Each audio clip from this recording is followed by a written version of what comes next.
Salam dostlar, bugünkü mövzumuz narsistlər. Narsisti necə tanıyaq, Aynur xanım? Maraqlı sualdır Günay xanım.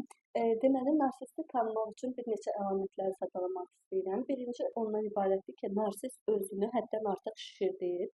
Mən olmasaydım kimi frazaları onlardan tez-tez eşidə bilərsiniz.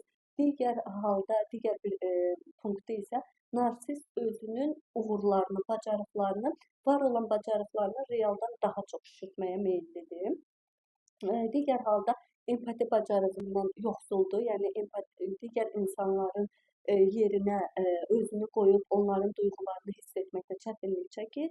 Manipulyattiv bacarıqları güclüdür. Narsistlər daha çox Günay xanım nəyə diqqət edirik? Daha çox özlərinə duyğularını yönəldə bilməyən insanlar, qurbanlar seçirlər, hansı ki, onları manipulyasiya etsinlər. Qurban psixologiyasında olan insanları daha çox seçirlər və eyni zamanda dediyim kimi narsist insan duyğudan yoxsun olduğu üçün, empati bacarığı zəif olduğu üçün, hətta öz işlərinin irəli getməsi üçün qarşısındakı insanı əzib keçə bilər.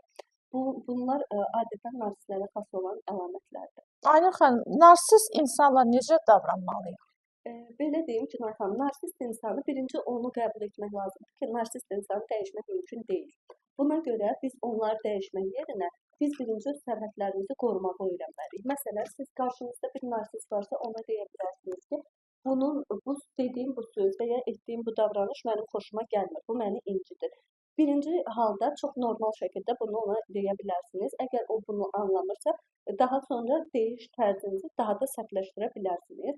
Daha sonra onun manipulyattiv taktikalarını öyrənməyə çalışın ki, sizi ən çox hansı sözlərlə, hansı frazalarla manipulyasiya edir. Məsələn, günah səndədir, mən belə deməmişdim, sən məni yanlış anladın kimi manipulyattiv frazaları var. Bunlara diqqət etmək lazımdır. Daha sonra duyğularınızı yönəltməyi öyrənməlisiniz. Yəni duyğusal olaraq duyğusal immunitetinizi gücləndirməlisiniz.